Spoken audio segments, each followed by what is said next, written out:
The Toronto Raptors have become famous for finding late round and undrafted talent this time of year, and they may have done it again, as Masai Ujiri has signed undrafted free agent Ron Harper Jr. to a two-way contract, and he's looking like a guy that can come in and have an impact on the defensive end of the floor, knock down some three-point shots, and could potentially crack the Raptors rotation going into this season. So I'm going to break down who this guy is, what potential impact he can have on the team in the short and long-term future. So without further ado, let's dive straight into it. Hello everybody, Ben Rogers here, the Raptors Digest, breaking down the Raptors' newest two-way player, Ron Harper Jr. That's right, Ron Harper Jr. coming out of Rutgers University. I got the wrong image popping up right away. I'll give you a little pic of him. But coming out of Rutgers University, he's a 6'5", 6'6", sort of combo guard forward. That's 250 pounds. And he's the son of former NBA player, same name as him, Ron Harper. Played for the Chicago Bulls, played on a few of those championship teams. Known for his defense himself. One of the more underrated players of all time, an underrated role player, but, he's a guy that I think is he fits the Toronto Raptors mold perfectly. Now, last offseason, the Raptors kind of signed a similar player who I was very disappointed that we let go following training camp and all this sort of stuff, but Ron Harper's looking like he's going to be on the team because we signed him to one of those two-way contracts already, so he's not dealing with a similar situation as what Ishmael Wainwright dealt with last season. But similar to Ishmael, I'm seeing similar comparisons to a PJ Tucker-esque mold, a guy that has a lot of size for the wing position, that can hold his own, just guarding bigger players, staying in front of them, is not going to get bullied. We saw a guy like, in a similar style, Grant Williams, have tremendous success this year in the NBA playoffs, especially in that Milwaukee Bucks series, being able to use his weight, use his size, and, not the craziest mobile guy, he's not going to be quick dancing around like Gary Trent Jr., but mobile enough to move along the sides to be a really hard defender to get around, to score on, to post up on. So that's where he's sort of coming at defensively, and I wanted to address that sort of stuff first because obviously if you want to make it on this Toronto Raptors team, you got to be able to play defense. Sorry, Mr. Svi Mihailuk, but didn't get much opportunity there, especially when the shots weren't going down. But Ron Harper Jr. is looking like he'll be able to hold his own on that sort of end of the floor. He's really strong. He's capable on that sort of end. And then, additionally, he's a strong scorer and three-point shooter.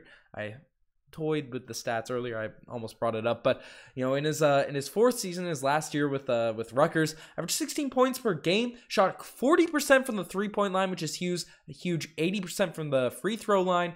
6 rebounds in there, got a steal per game, and he shot on pretty solid attempts. It wasn't like a small sample size in that 40% three-point percentage range. It's about 3 to 5 attempts. So he's a guy that is a legitimate shooter. Now, people that have watched his games, the breakdowns, everyone's talking about him, have essentially said he's streaky, right? Hot and cold. And obviously the Raptors have dealt with a bunch of guys that can sort of get their game going, can get hot and then get cold in a hurry. So that's one thing to be a little bit worrisome. But if you're shooting 40% overall, now I know the three-point line moves back and Ron Harper's going to have the ball in his hands a bunch as a college player and less so in the NBA. But if you're knocking down 40% of those shots, he improved every single season as a jump shooter. I'm encouraged. I'm encouraged about that potential jump shooting ability for him coming in. And as with any Toronto Raptors player, as I said, if you want to get on the court, you got to play defense. And if you can knock down a shot additionally, that's what you like to see.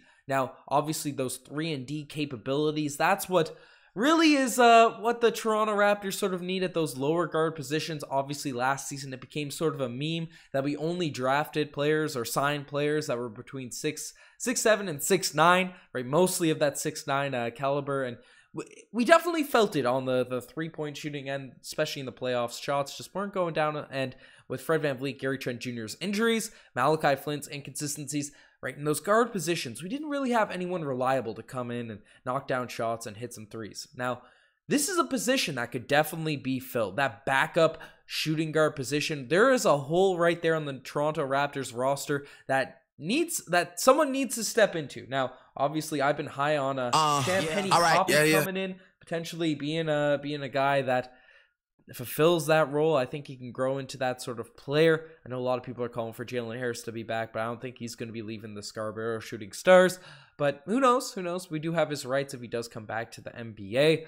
Malachi Flynn, Nurse talked about potentially giving him more of a role next season, saying he's definitely going to be playing more. And Flynn has shown spurts, but obviously is a smaller guard, a smaller player. And obviously, Fred, Gary, they're our starters. And Scotty, OG, Pascal, they're playing the front court. I don't see we'll see them playing much guard. So if Ron Harper Jr. can come out here, show firstly, because he isn't crazy mobile by any means, but if he can prove that he can stay in front of a player like a Grant Williams, even like an Ishmael Wainwright, what he did for the Phoenix Suns last season, I think that went a little overshadowed because he was a deep bench player, but had some moments there for the Phoenix Suns. If he can come out, be a solid defender on a two-way contract, right, outshine a David Johnson, a Champagnie Poppy, one of these guys in in practices and training camp and preseason, there's a potential role to be filled for him coming into this year. Now, obviously, free agency is coming up. Masai Ujiri is likely going to be making some moves. He talked about how he wants to bring in more shooting going into next season. And, we have a lot of guys still on this roster, and we do sort of play positionless basketball. Nick Nurse is known to just keep his rotations tight if he doesn't think anyone's out there capable of playing that role. But there is competition for the spots, but I think Ron Harper Jr. is in a solid position where he can grab some of those minutes going into next season. I also didn't bring up Delano Banton's hopefully going to, grow. I was really encouraged by what Delano was doing last season as a second-round pick, but obviously had some holes to his game. But if he knocks down some threes, he's guaranteed going to be in the Raptors rotation next year. And obviously, Svi Mykhailiuk, I teased, kind of roasted. I was a bit harsh on Svi, roasting the defense ability. I thought he hustled out there, but the fact that he was a three-point shooter, a scorer that couldn't really put the ball in the hole for especially the second half of the season, I don't know if he's going to be seeing much run, too much run next year. But Ron Harper Jr., a young guy, 22 years old, so played the 4 years of college, meaning he's not going to be a huge project player where I'm sure he'll develop, he'll grow. We saw that over his statistical growth in college, but he's a guy that's ready to come in. He's filled out for sure. He has an NBA body, and he's a guy that's going to be, those 4-year players. You don't really have to wait on them developing into different guys, waiting like a Delano Banton, right? He was more of a project player. He even said it coming into the season, right? I might spend a lot of time with the 905. I don't know if I'm going to get a bunch of run with the squad in my rookie season, and I think Delano Banton's going to be a little bit more utilized this year, but Harper Jr. is going to be a guy that's expected to be what he is, to be an NBA role player. I know he's on that two-way deal and all that sort of stuff, but have that opportunity, see how he can come in and develop with this roster, with this core group, because the Raptors want to win next season. We're going to play whoever's best out there, right? Whoever's ready to go, whether it's a Delano Banton, rather than developing him. If he's still not ready to go, he'll be back in the 905, back in the deep bench. So there'll be a fight. There'll be a fight for the end of that bench spot. How do you guys feel about Ron Harper Jr.? I think he's a guy that, those big wings, right, that can stay in front, even if they're a little bit undersized, right? But if they're in a switch and they can stay in front of the Giannis Antetokounmpos, the Kevin Durant's of the world. Not that they have to stop them, not that they have to be as mobile and as great, but if they have to be a wall that they have to initially go through before the help side comes and help side defense, if he can be out there and do that on the defensive end, as well as an ability to knock down the three-point shot on the other side, he's also a solid slasher in terms of finishing and creating, not a crazy on-ball creator, right? He's not going to be crossing up any players by any means, but can definitely dribble the basketball and drive in and finish around the lane. So that's something that might be a little bit stronger than a guy like Ishmael Wainwright. PJ Tucker could do that at times throughout his career, but never breaking people down by any means, but has that little float shot as we saw in his time in Toronto. But there's a lot of intriguing things with Ron Harper Jr. I think he's a guy that will potentially, obviously, we never know with the surprises, but I think he's a steal as an undrafted player. But I like him better than potentially like a David Johnson provided to us on a two-way contract last year, right? I think he has a little bit more game, and the fact that he has that size, that's why I want to keep Ishmael Wainwright last season.